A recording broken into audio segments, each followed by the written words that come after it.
Hello everyone, this is Flammy and welcome to my brand new Wallbreaker Tactics and AI video. So Tactics and AI, what is that? AI is artificial intelligence and tactics is how to best use your units so you can get the best bang out of your buck. So in this case we're covering Wallbreakers, looking at their new AI and how they interact with buildings, walls, and your targets. Let's get going. Okay, here's some great information about Wallbreakers. The table in the top left lets you know how many Wallbreakers it takes to completely destroy a wall of any given level. The Wallbreaker level is on the left, and the wall level is on the top. So if I have level 5 Wallbreakers and I'm attacking level 10 walls, the bottom right number, you can see that it takes 3 Wallbreakers to completely destroy a level 10 wall. The table on the bottom shows all the useful information that you need to know about Wallbreakers of every single level, so you know how much damage it does, how long it takes to research it, how much it costs to research it, and how much it takes to train. Training time, training space, all remain the same at 2 supply and 2 minutes to train. Now, the first thing you need to know about Wallbreakers is they're pretty low health. So they're a great thing to lead your army out with because they'll destroy walls and help the rest of your units, but if the defenses get a chance to shoot at them, they're probably all going to die. So the best thing you can do when deploying Wallbreakers in the line of fire is to deploy other units first to distract the defenses. So I recommend using Barbarians and Giants. You'll see me using this technique pretty frequently in these clips. Alright, first of all, here's how the units will work. First, when a Wallbreaker is placed, it will look for the nearest building that is trapped, fully or partially, by walls. Next, it will choose the shortest path towards that building and blow up any walls that are in the way. Third, if the target is no longer trapped, it will repeat, finding the next trapped building and starting over again. How does this actually work? For that, let's head to single player and see how it works. Alright, so first off, what does it mean by trapped? Well, you can look here and we have 1 compartment, 2 compartments, and 3 compartments. This whole area in the middle, though, is open to the outside, so it's not actually considered trapped. However, that might actually be considered partially trapped, so we'll talk about that later. Alright, so what does it mean when we place a unit? It means the Wallbreaker is going to look for one of the buildings inside of one of these compartments. It's not going to look at any of the buildings outside of the compartments at all, so not this and not this. Alright, so what if we place a Wallbreaker right here? What's it going to do? Well, this is the closest trap building, so it's going to go for this compartment in the closest line. Bam! What if we place it right here? Well, then it's going to go for the closest trap building in this line. Bam! Now, let's see this in action. Ready? Okay, let's zoom in. Let's get ready with a Wallbreaker, and let's place it. And bam, there it's done. Now, what if we place another one in the exact same spot? Well, this building is now exposed, so it's no longer going to go for that. It's going to look for the next closest. Now, which one is that? Is that going to be this one or this one? Let's see. That's right, it's that one on the left. It's closer, which is what's going to make the difference here. But what if we didn't want to blow up the building on the left? Then we can just deploy it more on this side towards the other one, and then the other one will be closest. Now we could deploy it here to go for the right, or here to go for the left. Done. It's that easy. So, say we wanted to break into the center town hall here. How should we do it? Well, if we attack from the top left side here, we'd have to break into this compartment, and this compartment before we got to the center. But what if we attacked from the bottom side down here? Then we have to break into this compartment and this compartment. Remember, it's not going to count this compartment or this compartment because the buildings in them are actually pretty far away, so the town hall is going to be the closest one. Let's see this in action. So, we'll try from the harder side first. Let's zoom in, let's distract with a couple barbarians, and then we'll start with the Wallbreakers. 1 Wallbreaker here for this compartment, 1 for this compartment, and 1 for this compartment. Okay, those 3 compartments are now open. So now if we attack with any more Wallbreakers, now they're only going to go for the center. Like you can see right there. Now, what if we attack from the easier side? Let's deploy a couple goblins to distract the traps. Then some barbarians to distract the units. 1, 2. Now that those are both detonated, we can distract again and go for the center. And then the Wallbreaker goes for the center just as we were hoping. Remember, the Wallbreaker deployed here is not going to be targeting walls, it's going to be targeting buildings. So in this case, the town hall is going to be the closest. But what happens to a base where all the compartments are already open?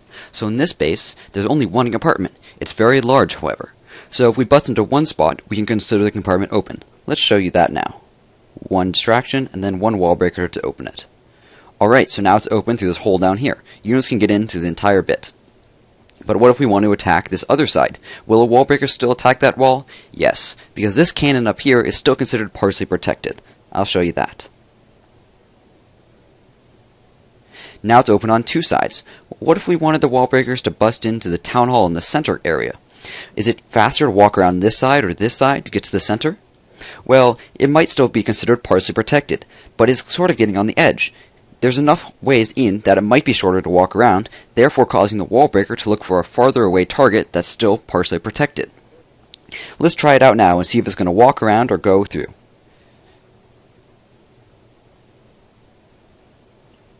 We deploy the wall breaker, we can see it's heading right towards the center, so we know that town hall is still considered partially protected.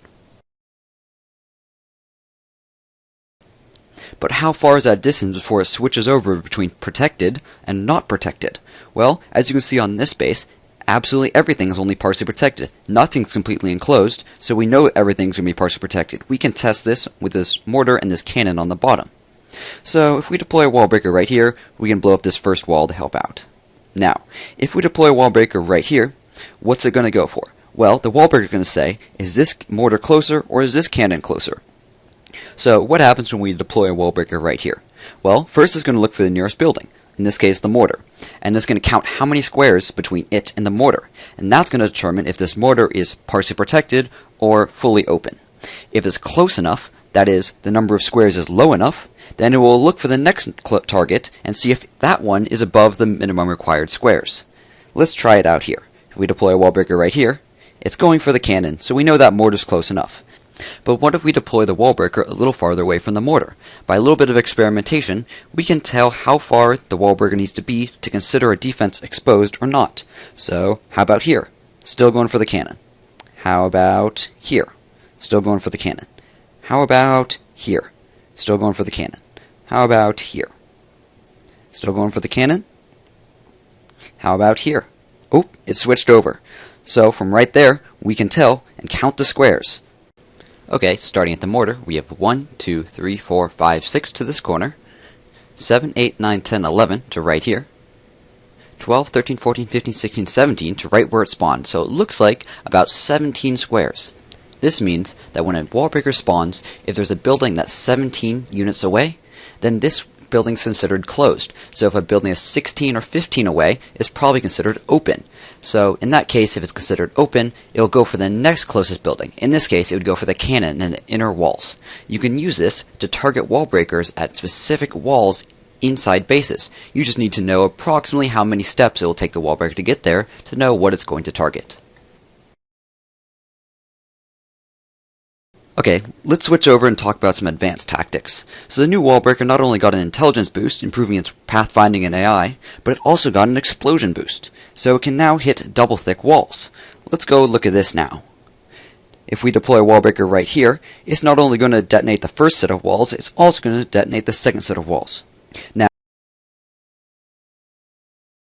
what happens if the target the wall breaker is going for is suddenly exposed and no longer partially or fully protected? Well, remember step 3, it's now going to look for a new target, but it's going to do something a little special. It's going to look for a new target from its current position, not the position it started at. This means that you can send wall breakers deep into a base if you deploy them all at once rather than at bursts, because if you deploy them again a second time, they'll go for a new target. That's probably closer to the outside. Let's demonstrate that here.